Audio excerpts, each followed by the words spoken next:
Very good morning student. यदि आप ये लेक्चर मॉर्निंग में देख रहे हैं तो वेरी गुड मॉर्निंग, और यदि आप आफ्टरनून में देख रहे हैं तो वेरी गुड आफ्टरनून, और इवनिंग में देख रहे हो तो वेरी गुड इवनिंग बच्चों। बट नाइट में देख रहे हो तो बच्चों मैं आपको गुड नाइट नहीं बोलूंगा, क्योंकि आप सोने चले जाओगे तो आप कैसे फिर बेसिक मैथमेटिक्स सीखोगे। तो आज मैं लेकर आया हूँ क्लास 11th का लेक्चर बेसिक मैथमेटिक्स। ये आज का लेक्चर है डिफरेंशिएशन के ऊपर, वेरी वेरी इंपॉर्टेंट डिफरेंशिएशन, जो कि कैलकुलस का पार्ट है। आप मैथमेटिक्स में इसको पढ़ोगे, कायदे से पढ़ोगे, बहुत ही डिटेल में पढ़ोगे, बट मैं आपको उतनी ही डिफरेंशिएशन सिखाऊंगा, उतनी ही डिफरेंशिएशन की कंसेप्ट बताऊंगा, नीड बताऊंगा, क्यों जरूरी हो गई, जितना कि फिजिक्स में आवश्यक रहेगा। और ये फिजिक्स का बहुत ही फिजिक्स में इसका बहुत जगह यूज है, मतलब बहुत सारे डेरिवेशन, बहुत सारे क्वेश्चन डिफरेंशिएशन की हेल्प से ही बनते हैं। तो आपको डिफरेंशिएशन का जो फिजिक्स लेवल का डिफरेंशिएशन है उसको आज आप कंप्लीटली सीखने वाले हैं। तो चलो बच्चों, मैं स्वागत करता हूं आपका इस लेक्चर में। यदि आप वास्तव में सीखना चाहते हो तो पूरा देखिए बच्चों, आप बीच में स्किप मत करिए, स्किप करने से मजा नहीं आता है। आप एट लास्ट तक देखिए तो आपको समझ आएगा रियल मीनिंग। लास्ट में मैं आपको कुछ ट्रिक देने वाला हूं, आपको बता दूं पहले से, तो पहले से बता रहा हूँ कि लास्ट में आपको कुछ ट्रिक दूंगा जिससे कि आपको डिफरेंशिएशन के जो फॉर्मूले हैं जो कि बच्चों से याद नहीं होते, रट्टा मारते हैं बच्चे, उनको आप फटाक से याद करोगे। और कुछ क्वेश्चन बेहतरीन बेहतरीन कुछ अच्छे क्वेश्चंस एग्जांपल बेस्ड में सॉल्व करके बताऊंगा आपको, तो आप उससे और क्लैरिटी आपकी बढ़ेगी। और डिफरेंशिएशन पे 2 लेक्चर रहेगी। आज मेनली मेरा जो कोशिश होगी वो होगी आपके दिमाग में कंसेप्ट डालने की होगी, और कंसेप्ट डालने के बाद कुछ एप्लीकेशन बेस्ड थोड़े क्वेश्चन, जो इसका पार्ट 2 आएगा उसमें हम कुछ बेहतरीन बेहतरीन से क्वेश्चंस लेंगे, जितना आगे बनेगा। मतलब 2 लेक्चर में इसको डिफरेंशिएशन हम लोग खत्म करेंगे। Today is the part 1। तो स्वागत करते हैं बच्चों आपका इस पार्ट 1 में। डिफरेंशिएशन क्यों जरूरत पड़ी भाई साहब, क्यों? जैसे कि बच्चों आप क्लास 10 तक सिंपल सी मैथमेटिक्स पढ़ते आते हो, ऐड करना, सब्ट्रैक्ट करना, मल्टीप्लाई करना, डिवाइड करना। एक्चुअल में यही मैथमेटिक्स ये भी है, बट ये थोड़ी सी स्टैंडर्ड, थोड़ी सी अच्छे लेवल की मैथमेटिक्स है। अच्छा कैसे? एग्जांपल मैं आपको दूं। जैसे बेटा कि मैं आपसे कहूं कि मैं जालौन से ओरई गया, तो 1 घंटे में गया, तो जालौन से ओरई बीच का मैं कहूंगा मेरी स्पीड बताओ, तो आप क्या करोगे, जालौन से ओरई जाने की बीच की डिस्टेंस ले लोगे और 1 घंटा टाइम ले लोगे, speed equal to distance upon time आपने निकाल दिया। आपने एक्चुअल में मैथमेटिक्स का कौन सा पार्ट यूज किया? एक्चुअल में आपने डिवाइड किया, डिस्टेंस में टाइम का डिवाइड किया, राइट बच्चों? तो ये मैथमेटिक्स से आप सक्सेसफुल हो रहे हो। अब मैं एक सिचुएशन दे रहा हूं, आप बताना कि आप इस सिचुएशन में आप जो मैथमेटिक्स जानते हो, अभी तक जो मैथमेटिक्स जानते हो, इससे आप ये पकड़ना कि हम डिफरेंशिएशन क्यों नीड है, क्यों पढ़ रहे हैं हम लोग डिफरेंशिएशन, क्योंकि मैथमेटिक्स में कैलकुलस का पार्ट है और फिजिक्स वाले सर जी आपको पढ़ा रहे हैं, तो कहीं ना कहीं बहुत ही इंपॉर्टेंट होगा, है ना? हाँ, तो अब बड़ा मैं सिचुएशन दे रहा हूँ। मान लो बेटा कोई ऑब्जेक्ट है, ठीक है, वो एक्सेलरेटेड मोशन कर रहा है। कैसा मोशन कर रहा है? एक्सेलरेटेड। एक्सेलरेटेड मोशन करने का मतलब क्या हो गया कि उसकी वेलोसिटी पर सेकंड चेंज हो रही है। यदि उसकी वेलोसिटी पर सेकंड चेंज हो रही है तो इसका मतलब है कि मान लो यहाँ पे 1 सेकंड कुछ और डिस्टेंस कवर करेगा, यहाँ पे कुछ और करेगा, यहाँ पे कुछ और करेगा। मतलब एवरी छोटे छोटे टाइम में उसकी स्पीड बढ़ेगी, वेलोसिटी बढ़ेगी। मतलब क्या बढ़ेगी? वेलोसिटी बढ़ेगी। जब वेलोसिटी बढ़ेगी तो 1 सेकंड में कवर होने वाली डिस्टेंस भी क्या हो जाएगी? चेंज हो जाएगी। तो इस सिंपल मैथमेटिक्स लगा के आप यहाँ पे स्पीड, एक्सेलरेशन, वेलोसिटी जो क्वांटिटीज फाइंड करनी होगी वो आप नहीं कर पाओगे, राइट? तो उसके लिए हम लोग सीखने जा रहे हैं डिफरेंशिएशन। एक सिचुएशन में आपको और दे दूं जरा, तो आप समझ पाओगे डिफरेंशिएशन क्यों जरूरी है। जिससे बच्चों की मैंने कहा कि ये जालौन है, ये भाई साहब हो रही है, ठीक है, बीच की डिस्टेंस है। तो मैंने कहा कि यहाँ से अगर मैं चला, यहाँ से मैं चला, तो अब मुझे यहाँ 20 किलोमीटर डिस्टेंस है मान लो, ठीक है, 20 किलोमीटर। तो टोटल डिस्टेंस क्या है, टोटल टाइम क्या है, यहाँ से आप एवरेज स्पीड पता लगा दिया आपने। बट मैंने क्या कहा, मैंने एक पतली लाइन खींच दी, मान लो कोकरगांव के पास। मैंने कोकरगांव के पास पतली सी क्या खींच दी? लाइन खींच दी, ठीक है ना? तो मैं ये कहूँ कि जब आप इस लाइन को पार कर रहे थे, इस छोटी से डिस्टेंस dx को पार कर रहे थे, उस समय आपकी स्पीड क्या थी? क्या आप डिस्टेंस अपॉन टाइम लगा सकते हो? जैसे मान लो कि आपने टोटल मान लो 1 घंटे कवर किया, ठीक है, आपने 1 घंटे मोशन किया, उसमें आपकी कुछ स्पीड है। बट मैं यदि आपसे बात करूं कि मुझे बताओ जब टाइम हो रहा था 20 मिनट, या मान लो मैंने कहा कि 2 सेकंड में बताओ कितनी आपकी वेलोसिटी थी, 2 सेकंड पे, करेक्ट 2 सेकंड पे। हम कहें 150वें सेकंड बताओ कितनी वेलोसिटी थी, तो क्या ये आप सिंपल मैथमेटिक्स लगा पाओगे? 50वें सेकंड पे, उस सेकंड पे, उसमें कितना टाइम कवर किया, कितनी डिस्टेंस कवर की, वो टाइम 150 नहीं रख देना है। बात समझ पा रहे हो ना? इस वजह से आपको कैलकुलस का यूज किया था। और ये जो कैलकुलस मैथमेटिक्स है, ये न्यूटन ने, जैसे आज के टाइम पे पेंडेमिक फैला हुआ है कोरोना कोविड-19, ऐसे उसी टाइम पे पेंडेमिक फैला हुआ था प्लेग। उस प्लेग में वो क्वारंटाइन थे और क्वारंटाइन टाइम में कैलकुलस डिस्कवर करी थी। और आप क्या डिस्कवर कर रहे हो? आप क्या सर्च कर रहे हो गूगल पे, है ना बच्चों? ठीक है, आप सर्च कर रहे हो फिजिक्स एल्कोहलिक, इस चैनल का नेम है, मेरा नेम है अजय प्रताप सिंह सेंगर। ओके बच्चों, ठीक है, तो स्टार्ट करते हैं हम लोग। कि आपको समझ आया कि हम लोग को ये नीड क्यों है, हम लोग को नीड क्यों है डिफरेंशिएशन कराने की, राइट? आप इंटीग्रेशन भी पढ़ोगे, उसके मैं 2 लेक्चर दूंगा, एक कंसेप्ट बेस्ड, एक क्वेश्चन बेस्ड। ये बहुत ही important, concept based, very very important. Okay बच्चों, चलो तो फिर मैं आपको थोड़ा और क्लियर करता हूं। हाँ तो बच्चों बेटा, क्वांटिटीज आपके 2 प्रकार की होती है, तो होते हैं कांस्टेंट, ठीक है, एक होते हैं वेरिएबल। तो कांस्टेंट होते हैं, एक होते हैं वेरिएबल। कांस्टेंट आपके 2 प्रकार के होते हैं, तो परमानेंट कांस्टेंट होता है, परमानेंट कांस्टेंट लिखते चलना, और दूसरा होता है constant on an event, right? Variable भी आपके 2 प्रकार के होते हैं, डिपेंडेंट वेरिएबल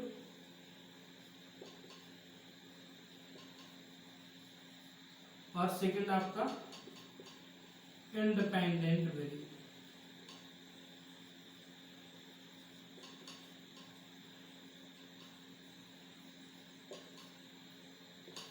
ठीक है बच्चों, अच्छा तो बात करते हैं परमानेंट कांस्टेंट क्या है।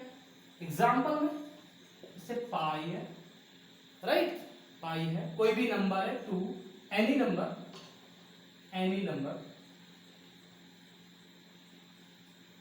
Capital G, right? ये कैसे कांस्टेंट? परमानेंट। आप ये किसी भी स्टोरी में हो, किसी भी सिचुएशन में हो, किसी भी इवेंट में हो, आई का वैल्यू 3.14 ही होगा, कैपिटल जी का वैल्यू 6.67 into 10 की बाई 11 ही होगा, राइट? तो ये कैसे कांस्टेंट हुए बच्चों? ये परमानेंट कांस्टेंट। कैसे कांस्टेंट हुए? Permanent constant, right? अच्छा, और ये देखो कांस्टेंट ऑन एन इवेंट। अब कुछ ऐसे होते हैं कांस्टेंट यार जो ना बदले। अब 5 है, मान लो कोई भी नंबर है, मान लो 5 नंबर है, तो ये 5 नंबर कहाँ बदलने वाला? किसी भी सिचुएशन में कहाँ बदलने वाला? 5 तो 5 रहेगा भाई, 5 पे जो 5 है 5 ही रहने वाला है ना, तो ये नहीं बदलने वाला, राइट? तो ये परमानेंट कांस्टेंट हो गया, राइट? अच्छा, अब ये कांस्टेंट ऑन एन इवेंट क्या है? जैसे मान लो बच्चों मैंने कहा कि एक कार है 20 मीटर पर सेकंड की कांस्टेंट स्पीड से जा रही है, तो यहाँ पे जो उसकी स्पीड है वो क्या है? कांस्टेंट 20 मीटर पर सेकंड, राइट? समझ रहे हो ना? तो ये कांस्टेंट ऑन क्या हुआ? इवेंट। इस इवेंट में कांस्टेंट है। जैसे मान लो मैंने कहा कि चलो एक बाइक है, मोटरसाइकिल है, उसका मोशन एक्सेलरेटेड, मतलब उसकी स्पीड चेंज हो रही है, स्पीड चेंज हो रही है, पोजीशन टाइम के साथ चेंज कर रहा है, टाइम चेंज हो रहा है, लेकिन एक क्वांटिटी जो चेंज नहीं हो रही है वो कौन सी? मास। मास इस सिचुएशन में क्या है आपका? इस सिचुएशन में कांस्टेंट है। अब आप कहोगे मास तो सर हमेशा कांस्टेंट रहता है, ऐसा नहीं, मैं बहुत सी सिचुएशन ऐसी दिखा सकता हूँ जहाँ मास कांस्टेंट नहीं होगा। जैसे मान लो ट्रक है, ट्रक में बालू भरी हुई है, मैंने एक होल कर दिया, पर सेकंड 5 किलोग्राम बालू गिर रही है, तो वहाँ पे मास भी क्या हो रहा है? चेंज हो रहा है, स्पीड चेंज हो रही है, टाइम भी चेंज हो रहा है, टाइम के साथ पोजीशन भी चेंज हो रही है, राइट। ये सब वेरिएबल है, वेरी कर रहे हैं। तो मैंने बच्चों की बात करी परमानेंट कांस्टेंट और कांस्टेंट ऑन इवेंट। जैसे मान लो मैंने किसी सिचुएशन में कहा कि मैं 5 मीटर पर सेकंड की रफ्तार से भाग रहा हूँ, तो 5 मीटर पर सेकंड रफ्तार मेरी इस सिचुएशन में कांस्टेंट है। कैसे, क्या है कांस्टेंट? बात समझ गए ना? आई थिंक आप बहुत अच्छे समझ गए हो बच्चों, राइट। ओके, फिर हम लोग बात करते हैं इसके ऊपर वेरिएबल के ऊपर। सबसे पहली बात, वेरिएबल को आप ए बी सी या एक्स वाई जेड इनसे क्या करते हो, डिनोट कर सकते हो। आप बहुत ही सीखते चले आ रहे हो, ये कोई मैंने नई बात आपको नहीं बताई है, राइट। अच्छा बच्चों, वेरिएबल आपके दो, अब मैं आपको कुछ नई बातें बताने वाला हूँ। वेरिएबल आपके बच्चों 2 टाइप्स के होते हैं, एक तो होता है डिपेंडेंट वेरिएबल और दूसरा होता है इंडिपेंडेंट वेरिएबल। जैसे सिचुएशन देखिए भाई साहब, बहुत ध्यान सुनना। मान लो कोई आपका ये मार्कर 2 मीटर पर सेकंड रफ्तार से जा रहा है, कितने जा रहा है, 2 मीटर पर सेकंड की रफ्तार से, कांस्टेंट है 2 मीटर पर सेकंड, ठीक है ना। तो ये पोजीशन चेंज कर रहा है, मतलब कुछ डिस्टेंस कवर कर रहा है, लेकिन किस, जैसे मान लो मैं कहूँ 1 सेकंड में कहाँ जाएगा 2 मीटर, 2 सेकंड में कहाँ जाएगा 4 मीटर, 3 सेकंड में 6 मीटर, 4 सेकंड में 8 मीटर। तो जो डिस्टेंस डिपेंड कर रहा है किस पे कर रहा है, टाइम पे, जबकि बदल दोनों रहे हैं, जबकि बदल तो दोनों रहे हैं, डिस्टेंस भी बदल रही है, पोजीशन भी चेंज हो रही है और टाइम भी चेंज हो रहा है। लेकिन टाइम आपका कैसा है, इंडिपेंडेंट वेरिएबल। कैसा वेरिएबल है, इंडिपेंडेंट, वो वेरी नहीं कर रहा, मतलब जो पोजीशन है वो किस पर डिपेंड कर रही है, टाइम पे। जैसे मैंने कहा 2 मीटर पर सेकंड जा रहा, 1 सेकंड में 2 मीटर, 2 सेकंड में 4, 3 सेकंड में 6। तो ये पोजीशन है किस पर डिपेंड कर रही है, टाइम पे, जबकि दोनों वेरिएबल है। तो टाइम हुआ आपका इंडिपेंडेंट वेरिएबल और पोजीशन हुई आपकी डिपेंडेंट वेरिएबल, राइट। तो जैसे आपको अगर ऐसे समझना है, आपको एक इक्वेशन से समझ लीजिए बच्चों। मान लो y = x + 1 है, ओके। इफ x = 0 तो y = कितना 1, इफ x = 1 तो y = कितना 2, राइट। इफ x = कितना 2 तो y = कितना 3। तो x की वैल्यू पे किसकी वैल्यू डिपेंड कर रही है, y की। x की वैल्यू पे किसकी वैल्यू डिपेंड कर रही है बच्चों, y की वैल्यू डिपेंड कर रही है ना, यस। तो फिर क्या, तो हम लोग बोल सकते हैं, हम लोग देखो इसको क्या बोलते हैं, मैं कुछ सिखाने जा रहा हूं, कुछ कमाल की बातें बताने जा रहा हूं, ध्यान रखना, ठीक है। मैं चेक करने गया था बैटरी, एक्चुअल में क्या है कि मोबाइल की बैटरी इसमें 11% बची हुई है, मैं ये चेक करने गया था। तो 11% बैटरी बची हुई है, तो देखते हैं कितना लेंदी जा पाता है। बट अगर ये बहुत लेंदी नहीं जा पाए तो नेक्स्ट लेक्चर जरूर देखिएगा, उसमें सारे कंसेप्ट आपको क्लियर कर दूंगा, यहीं से पकड़ूंगा, जहाँ पे छूटेगा वहां से मैं आगे कैरी करूंगा। ओके बच्चों, ठीक है, थोड़ा सा कोऑपरेट करिए जब तक चीजें नहीं है, प्लीज प्लीज। ओके, तो हाँ, तो यहाँ तक आपको चीज समझ आई। तो y की वैल्यू किस पर डिपेंड कर रही है, x। तो x यहाँ पे क्या है, इंडिपेंडेंट। कैसा वेरिएबल है, इंडिपेंडेंट। और y क्या है, डिपेंडेंट। y डिपेंड कर रहा है, मतलब y की वैल्यू डिपेंड कर रही है x की। तो x = 0 रखा 1 आया, 1 रखा 2 आया, 2 रखा 3 आया। तो y is the dependent and x is the independent variable, right. तो मैं यहाँ पे लिख सकता हूँ y डिपेंड्स ऑन x। इस इक्वेशन के लिए ये दो वेरिएबल है, इसके लिए मैंने लैंग्वेज लिखी y depends on x।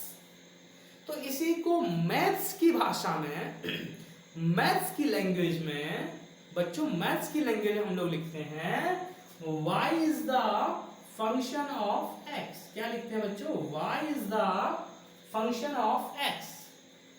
y किसका फंक्शन है, एक्चुअल मीनिंग यही है, एक्चुअल मीनिंग यही है कि y आपका डिपेंड कर रहा है x पे। इसको मैथमेटिक्स में ऐसे लिखते हैं, y the function of x, right. अच्छा, ये फंक्शन कैसे भी हो सकता है, जैसे मान लो suppose that y = quadratic equation है 2x² + 3x + 1, राइट। तो y का वैल्यू किस पर डिपेंड कर रहा है, x पे। तो y the function of x, मतलब आपको ये नहीं लिखना है कि वो क्वाड्रेटिक इक्वेशन है x² पे कर रहा है कि x पे कर रहा है, तो मैं बस वेरिएबल टू वेरिएबल कनेक्शन दिखाना है। क्या दिखाना है, वेरिएबल टू वेरिएबल कनेक्शन दिखाना है। y भी वेरिएबल है, x भी वेरिएबल है, x इंडिपेंडेंट है तो उसका फंक्शन हो गया। किसका फंक्शन? y का। y is the function of x, y is the function of x, मतलब y डिपेंड्स करता है x पे। आपको ये बता कि क्वाड्रेटिक करता है कि एक्स स्क्वायर करता है कि लीनियर करता है कि ये लीनियर कर रहा है कि क्वाड्रेटिक कर रहा है, ये बातें आपको नहीं करनी है। आपको केवल वेरिएबल टू वेरिएबल कनेक्शन बताना है ना। जैसे मान लो सपोज दैट मैं आपसे पूछूं y is equal to sine x है, y इज इक्वल टू क्या है? साइन एक्स, ठीक है। तो बोलो y किस पे डिपेंड करता है? y डिपेंड्स ऑन किस पे? बहुत सारे बच्चों का आंसर होता है sine x, but that is not right. y depends on x, sine x पे नहीं कर रहा है, वो ट्रिग्नोमेट्रिक फंक्शन है, ठीक है, बट वेरिएबल टू वेरिएबल बताओ, y the function of x, ये मतलब ट्रिग्नोमेट्रिक है, क्वाड्रेटिक है, लीनियर है, इसमें तुम्हें कोई मतलब नहीं, वेरिएबल टू वेरिएबल कनेक्शन बताइए आप। This is the meaning of y the function of x, ये फंक्शन का मीनिंग है, राइट। जैसे मान लो एक इक्वेशन लेता हूं, अल्फा डिपेंड करता है beta square plus 2 beta plus 1 पे, तो क्या लिखोगे? Alpha is the function of beta, right. तो आई थिंक आप ये जो फंक्शन वाली बात है इसको आप लिखना बहुत अच्छे से सीख गए हो। ओके बच्चों, ठीक है ना, ये फंक्शन वाली बात आप सीख चुके हो। अब मैं कुछ बात आपको आगे बताता हूं, जरा मैं बैटरी चेक कर लूं।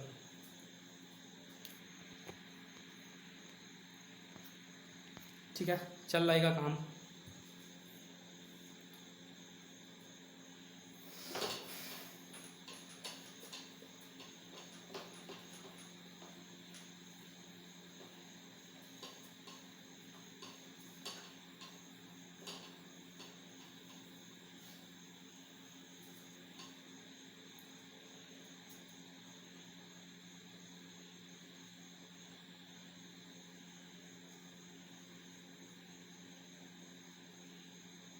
Meaning of dy upon dx, dy upon dx का बच्चों मीनिंग क्या है? ठीक है ना, अभी आप पढ़ के आए हो y is the dependent, x independent variable, ठीक है ना। इनकी मीनिंग क्या है, इन बात को थोड़ा समझने की कोशिश करते हैं, ठीक है बच्चों। जैसे अभी आप इसी क्लास में, मतलब मैथमेटिक्स में, फिजिक्स में बहुत जगह आप ये पढ़ने वाले हो, डेल्टा, ये भी डेल्टा है, ये डी है ना, dx dy कोई भी वेरिएबल, तो डेल्टा क्या है? ये भी चेंज है, ये भी चेंज है और ये भी चेंज है, dx भी चेंज है, लेकिन dx जो है ये है आपका वेरी स्मॉल चेंज। कैसा चेंज है बच्चों? वेरी स्मॉल, फुल वेरी लगा दो, इतना छोटा चेंज है dx मतलब चेंज ना के बराबर, dx बहुत ही छोटा चेंज। ये क्या है? जैसे मान लो कोई नंबर हो 2 एंड कोई नंबर हो 2.001 इस टाइप से हो, या मान लो कोई नंबर हो 2, कोई नंबर 2.1, तो इसका चेंज निकालोगे तो कितना आएगा? 2.1 माइनस 2 मतलब 0.1 आएगा ना। तो ये भी चेंज है, बट ये स्मॉल चेंज है। कैसा चेंज है? स्मॉल चेंज, ठीक है ना। और ये क्या है? मान लो कोई नंबर है 2 एंड कोई नंबर है 3, कोई नंबर है 2, कोई नंबर 3, या मान लो कोई नंबर 2 है तो कोई नंबर 5 है, तो मैं इसमें चेंज कहूँ तो 5 माइनस 2 आंसर कितना? 3। दिख रहा है आपको?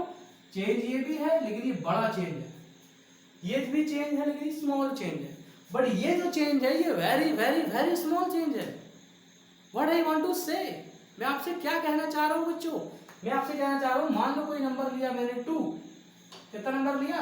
2, एंड दूसरा नंबर लिया मैंने 2.00000000000000000 लगाते रहो, 1,00,000 साल, 1,00,000 करोड़ साल तक जीरो लगाते रहो, लास्ट में जाके कहीं 1 लगा दो, तो इसके बीच का जो चेंज आएगा ये वेरी स्मॉल होगा कि नहीं होगा?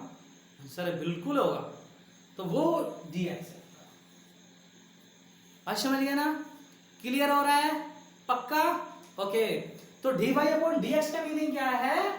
dy अपॉन dx का मीनिंग क्या है बच्चों? इसको हम लोग समझते हैं। dy upon dx। देखो क्या है dy अपॉन dx का मीनिंग, dy का मतलब है very very, dy upon dx समझते हैं पूरा, very very small change in, very very small change in dy in by with respect to very very, और लगा दो, very small change in x। इसको मैंने ऐसे लिखा, जैसे मैंने by depends on x को क्या लिखा था, मैंने यही लिखा था ना। तो अब इस लैंग्वेज को dy अपॉन dx का मतलब क्या है, दोनों वेरिएबल हैं, y dependent x independent.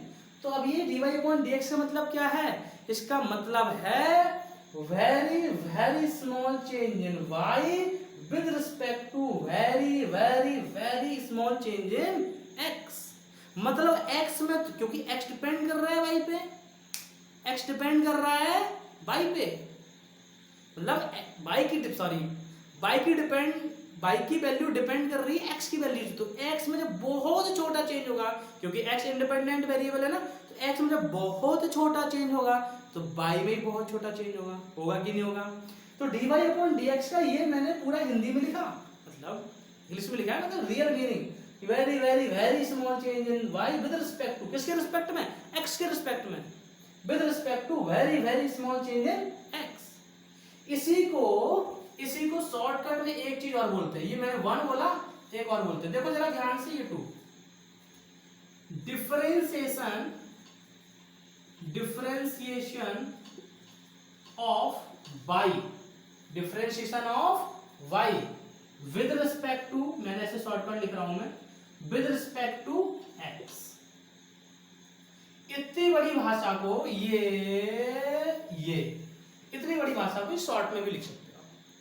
Differentiation of y with respect to x, differentiation of y with respect to x, ये लिख सकते हो dy अपॉन dx, राइट। या फिर एक लैंग्वेज में और लिख सकते हो, ये तो नोट कर देना बच्चों, बहुत इंपॉर्टेंट कंसेप्ट है, very very important. Why differentiation is needed and what is differentiation, उस पर हम लोग चर्चा कर रहे हैं, और आगे आने वाले लेक्चर में पूरा डिफरेंशिएशन अपन कंप्लीट करेंगे, ठीक है ना। ओके बच्चों,